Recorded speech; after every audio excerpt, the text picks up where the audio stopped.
Q&A today. I'm really excited to have Christina Ramirez on with me. Actually, Christina and I are really good friends. We live in the same town, so that's kind of fun.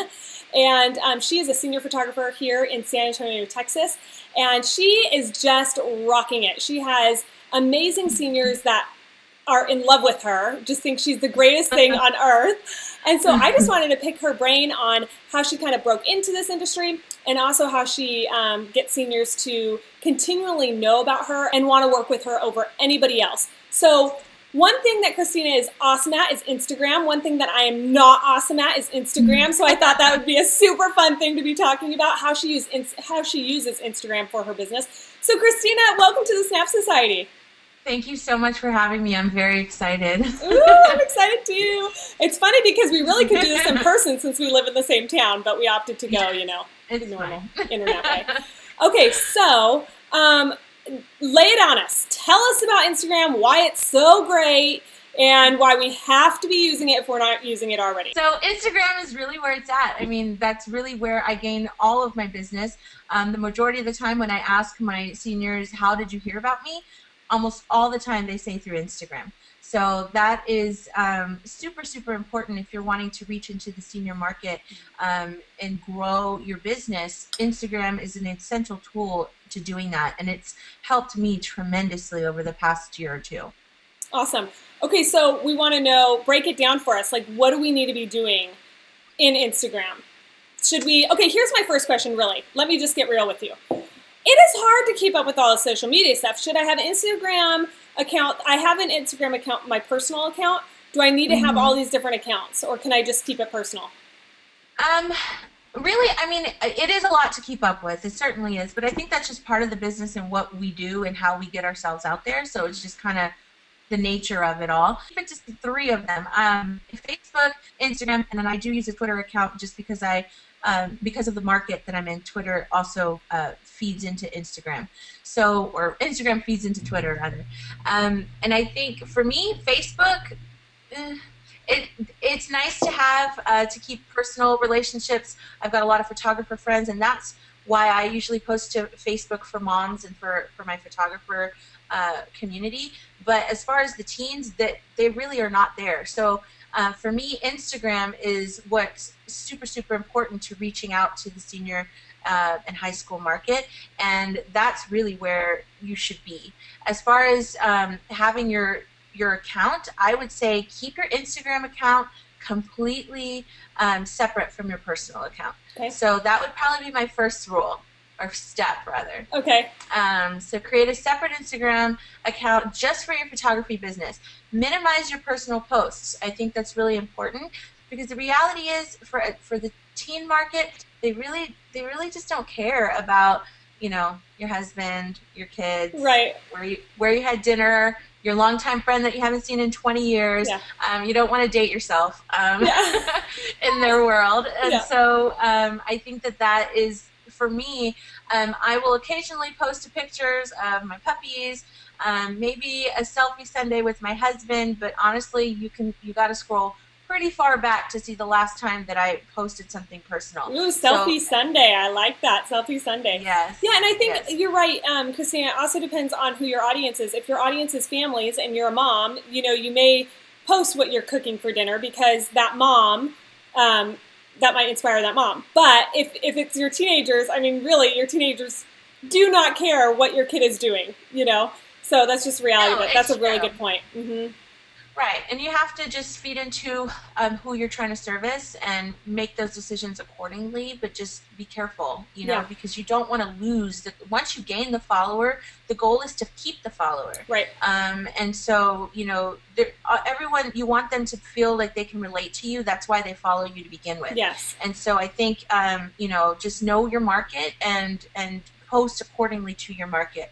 For me, with my high school kids, I know that they really just don't care about my personal life. It's cool for them to know certain things, but really it's not something that I harp on. I just kind of leave it alone every once in a while. They know I'm married. They know what he looks like. They know I've got dogs. And that's pretty much the extent of it. Yeah, so I think that's a good point. As far as the second step, I would say post sneak peeks and tag that tag them in the photos. If they're on Instagram, obviously you can tag them. I do follow my high school seniors for a couple of reasons, but it allows me to tag them faster. And so you can always go and unfollow them afterwards, after you're done working with them. So I do tell them at the end of the session that I'll be posting their photos directly to Instagram and that I will be tagging them. And so what happens is, I mean, they're waiting for their sneak peeks to go up. A lot of them have the push notification so that as soon as they're tagged in the image, they can see it. So you're just adding to the excitement for them when they see that come up, that they've been tagged in a photo and they see their sneak peeks. Okay, now let's just, I don't want to prove my ignorance in this, but I'm just going to ask a question here. When you say tag, you're talking hashtag or no? That's a great question, actually. No, there's a difference. When you're tagging a person, you're going to do the @ symbol and their screen name. So that's you're tagging them as, you know, me or tagging you. So for me, it's @MissChristina59. So that's when you tag a person. Hashtagging is something completely different. So, and I will be talking about that. And I love how you make them call you Miss Christina, you know, because we are from Texas. Okay, great. This is awesome. So tell us your third tip with Instagram. So from number 3, my third tip for Instagram is don't just post sneak peeks. Post behind the scenes photos. Post images of the final products that you get in from your lab. Post a picture of your client when they come to pick up their order holding their beautiful brand new canvas. What this does is it creates a buzz about the experience that you're offering for your client. It's not just about the photos.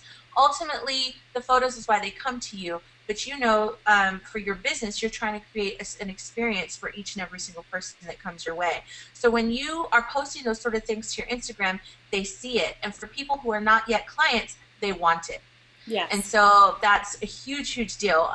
For my behind the scenes, I snap photos of my makeup artist, dolling them up for the next look, and then I hand my phone off. Whoever's behind me who's not involved with the shoot itself, they're snapping pictures behind me. So, you know, and I tell them, get the whole scene, just snap a few photos. You don't have to go crazy, because really all you need is 1 or 2. And then I'll create a little collage, or I'll create, you know, I'll just put one sneak peek, a behind the scenes photo. And the same thing, when I get their final products, snap a couple photos of that. And so what that does is it shows also variety on your Instagram account. And so when people come to look at your page to see if they even want to follow you or not, that's intriguing to them, because they're interested to see what you're doing. Yeah, I think that's really good.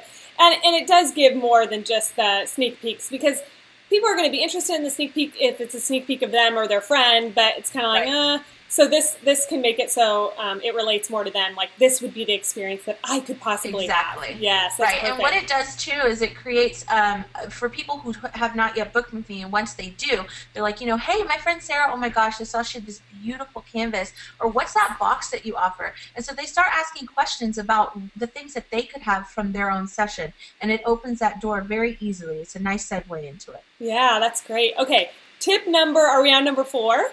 We're on number 4. Okay. Yeah. Tag. I think that's huge when you're posting to Instagram.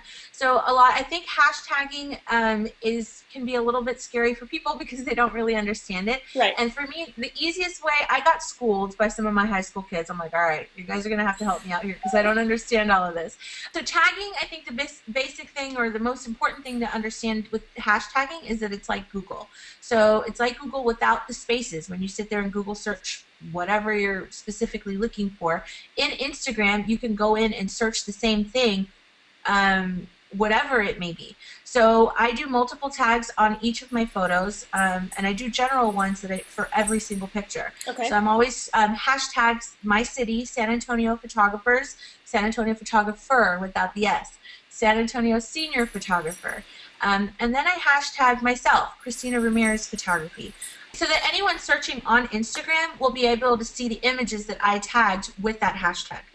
So I would recommend tag their school for the high school seniors. Yeah, that's a good one. Yeah, it's huge. You know, like I will tag, I don't know, Johnson High School, and not just how they would probably tag it is Johnson HS High School. Now the cool thing about that is that, you know, then now I get pulled into everyone else that's hashtagging that, And for me, that's my high school market. So if they're hanging out at a football game and they're taking photos with them and their friends, they're hashtagging Johnson High School along with me. So anybody that researches it sees photos from the high school kids, whatever they're tagging, along with my picture. That is brilliant. So, I love that. It is. It's fabulous. And they find, I mean, it's just, so many times they find you that way. It's incredible. So, yeah, and one thing that I want to point out that you said is that when you hashtag, you need to think about how they're looking, like what they're searching for. So they're not searching for Johnson High School, they're searching for Johnson HS, you know? So when you're creating those hashtags, even for your SEO for your website, you have to be thinking about what is their wording that they're going to use. Absolutely. Absolutely. And the same thing, I do class of 2015, you know, senior portraits, Texas senior portraits. I've actually had clients come down from Dallas, from Houston, because they're looking up Texas portraits or Texas photographers. And so they find me that way. And so I have people coming from hours away because of the hashtag, and they just see my stuff. Yeah. So it's really, really important. And I've earned so much business from people who are just randomly hashtagging and find me. And like I mentioned, you know, I used to do weddings, and I booked two high-dollar weddings off of Instagram because the bride found me on Instagram because she was researching the venue that I just so happened to have shot a senior at, and I hashtagged the venue. Oh, that's so smart. People forget to do that. Yes, the venue, that is so important. Yeah, wherever you're at, hashtag it. Don't, you know, there's an option to put the map on the image of where you're at, but really that does nothing.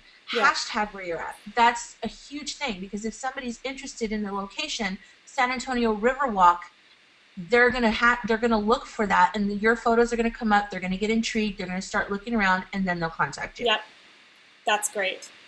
Okay, perfect.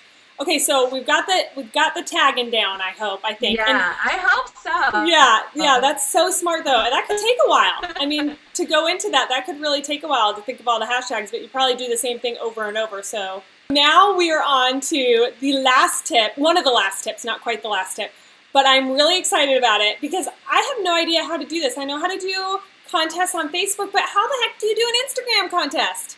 Yeah, I think creating an Instagram contest is fun. It's a fun way, and you can do a giveaway on Instagram. Creating an Instagram contest for me was huge, and so I did a photo contest. And what they had to do was they had to post an image to their page with their bestie. And so the rules were to tag me in the photo, and then hashtag CRP Bestie Contest, and encourage their friends to like their picture on their wall. Okay. And so that just created, they went crazy. And the top 3 people who had the most likes would advance into the next round. So that, when they're tagging me, I started to gain a little bit of followers from that. But really, it was just about whoever could get the most likes. I did it over a course of 2 days. Don't go crazy on a week, because their attention span is very small. You could even do it for one night and make it work. And then the top 3 who had the most likes, which by the way, it was nuts. It was like 1,000 likes, 800 likes. Yeah, it was crazy on their own photos because they were trying to win. And so then they were telling their friends to tell their friends, and so it was just this long train of tagging, and it was fun to watch. It really was. And then of course, if I looked up the hashtag CRP Bestie Contest, I would be able to see all of the images that were submitted for the contest. Okay. Because it was my own hashtag. And so with the top 3 people at the end, for the final round, I posted those 3 images to my Instagram wall. And I told them, now tell your friends to come like my page and tag or like the image, your image, to win. Whoever has the most likes on my page for your picture will win the Bestie Contest. Okay. What do they get for the Bestie Contest? They won just a 30-minute mini photo shoot. Okay. It was just a little mini shoot. Okay. And I mean, everybody wants photos with their best friend in high school. Yeah. It's, you know. So it was insane, Jamie. I was just sitting looking at my phone, and it was just, I couldn't even crazy. I think the girl who won had like 1,400 likes on my wall from the photo. Oh so my what was gosh. happening was then her brother was like, hey, go like my sister's page, picture on Miss Christina's wall so she can win a contest. I mean, it was just nuts, the kind of buzz that it created that night to try and get these kids to win their contest. So they're trying to help each other out, their friends. My followers skyrocketed. I think I literally gained like 700 new followers within. Do they have to become a follower of yours in order to like your picture? You can do it either way. I think if the contest was so long ago, I don't think I required them to like my page in order for them to put in a like on the photo. Okay. But naturally, what you're doing is you're bringing people to your page. So when they go to click on that, they're looking for their friend's photo on my wall, then they're like, oh, and they start scrolling down and looking to see. So I mean, naturally they're going to go, oh, okay, and they'll start following. My followers went like crazy just from that. That is amazing. That is such a great idea. Yes, it was fun. It was really fun, and it was nice to see. I didn't really lose anybody from that. I just kept, and it's high school of all ages, which is fine because then I have people now. I've got sophomores and juniors that are following me that are waiting. I've received messages. I've been following you. I can't wait for you to do my pictures. Aww. So that what you're doing too is not only hitting into your current market, but you're tapping into, you know. Yeah, and you're creating that anticipation for them for the future. Right. It's huge. Yeah. Exactly. Exactly. It's really exciting. So Instagram contest is a lot of fun, and it's a real easy way to just kind of give yourself a boost. Okay. Okay, I love that. All right, so we wanted to do something this week, and maybe I'll continue on with it, but the power tip of the week. And so Christina is going to give us her power tip of the week, and this is it. This is the big mama. So what is it, Christina?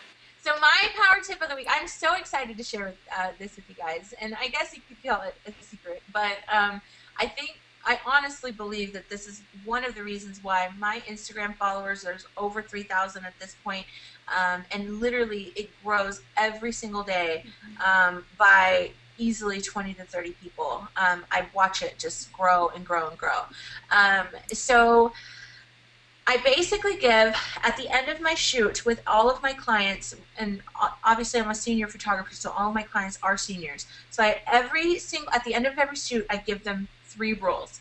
And I tell them, these are not rules, I'm sorry, these are not requests, they are rules, which means they are meant to be followed. And I make a joke about it, lightly, but seriously. My 3 simple rules, I provide this to them, and it's my spiel every single time. So I've just gotten really used to kind of going over it with them. And I do this at the very end of the shoot when I'm giving them the next steps as far as what's going to happen with their images and whatnot. So I tell them, your sneak peeks are going to go up, and you have to follow my 3 simple rules. Promise. Promise. Yeah. All right. And they say, okay, do not crop out my logo on any of the images. Okay. And even if you're going to do a pick stitch, so what that's basically the little app that creates collages. Yes. So sometimes they'll post them in the pick stitch, and then my logo goes bye-bye. So I tell them, I ask them kindly, please don't put them in pick stitch because it's hard to keep my logo on the images when you do that. And then I suggest the apps that they can use. I tell them, if you find the app N Squares or InstaSize, that'll allow you to post my image into the square without cropping out my logo. Okay. They understand. Sometimes I don't even have to go into all of that. They know exactly what I need. So do not crop out my logo. That's rule number 1. Rule number 2, do not add any filters to my images. Ever, never, ever, do not do it. Yeah. And so I'm pretty stern about this. And I tell them, I'm very honest with them. I said, listen, I'm going to sit there for hours making sure that you are absolutely perfect, that the colors are just immaculate, and you will ruin it in 2 seconds by adding a filter. So please do not do it. Oh, Miss Christina, I would never do that to your pictures. A lot of times, they just don't realize it. They get so excited and they're running off and then they just start playing with them. If they know in advance, do not touch filters, they won't do it. Yeah. I do not have any problems with my kids doing that ever. Okay. And then I may threaten to show up in cafeteria. I do that, and I'm like, I will get a little crazy, show up in math class because you add a filter to my image. Don't do it. And so, you know, they laugh about it. Don't mess with the artist. Yeah. Don't. But they understand, they get the point, and it's driven home, so they never do it. Okay. And then my 3rd and final rule, which is probably the most important, I tell them, please tag me in your caption when you repost the image. Okay. Now this is huge. The reason why that I think it's so big is because when they tag you, there's a way to tag a person on Instagram and a little man shows up on the corner of the photo. Okay. Nobody ever clicks on that, ever. Okay. However, and I tell them that, I'm like, in the caption, not the photo. They understand. These are like avid Instagram users. Yes. So they get the lingo. So when I tell them to tag me in their caption, not hashtag Christina Ramirez, actually @ me, my screen name. And so what that does is every time they're posting their sneak peek images to their wall and they tag me, all of their friends click on it instantly. They're like, ooh, click. Yeah. And I will always gain new followers every time I post sneak peeks. Okay. Always. So it's in like the comment section. You do the @tag Miss Christina. Right. Okay. And I tell them too, and I, again, jokingly, I'm like, tag me in your comments. Talk about how fabulous I am and how much you love me. And they laugh, but it's so funny because they do it. They're like, I love Miss Christina 59. She's so fabulous. And they will just like they literally just give me kudos nonstop. Awesome. In their, because I made it a rule. Yeah, yeah. And you threatened them. You're going to come to their math class, so you know. Math class, get a little crazy. Yeah, so it's really cool to see that. Now, the interesting thing is that even after they have purchased their images and if they end up getting a digital file and post it to their Instagram later, they still follow my rules. Yeah. It sticks with them. So they still, even I have seniors from last year that'll do a Throwback Thursday, even in college, and they're like, oh, Throwback Thursday to my amazing senior pictures taken by Miss. So they're still tagging me. They're still following the rules. And people who are underneath them, underclassmen who may not have seen it before, will still click on me. So it's huge. That's probably one of the biggest ones I would say that has brought me many followers for my seniors. That is so smart. That's it. Very strategic, my dear. Yeah. I love it. So good. Okay, so if you are already a follower of the Snap Society and you follow us, meaning you are a VIP member, you're on our list, you get our newsletter every single week, then you're good to go. But if you do not do that yet, then I want you to sign up either on the sidebar or below so that you can get our email newsletter, because next week I'm going to give a free download, her tips that her spiel that she gives out, because that would be a really great thing to have as a PDF, Christina, because then they can verbalize it, but they can also send it to their to their clients as a reminder. And remember, you'll automatically get that if you're one of our VIP members and you have signed up on our mailing list. So anyways, Christina, you are so amazing. And by the way, if you don't know Christina already, you need to go look at her work. It is absolutely stunning. And she was asked, or can I say this? I can say what your big thing is, right? Yeah, sure. Go for it. Okay. It's exciting. Yay! So one of the exciting things is she will be at the Push Conference. This Push Conference is put on by Senior Style Guide, and she'll be one of the speakers there. And so I know it sold out within 30 minutes, but I'm sure they'll have it the next. I know, that's just crazy. But they'll have it the next year. And so you can make sure that to get on board and to go to the Push Conference. But anyways, Christina, thank you so much for sharing your amazing tips. Go follow Christina. She is incredible, and she will inspire you beyond belief. Thank you so much, Jamie. I am so grateful to be here. Oh, mwah. Okay, hopefully we'll have coffee sometime soon. Yes, please. Okay. Bird Bakery. Bird Bakery. Woo! All right, and thank you, everybody, for joining us here at the Snap Society, where everything clicks.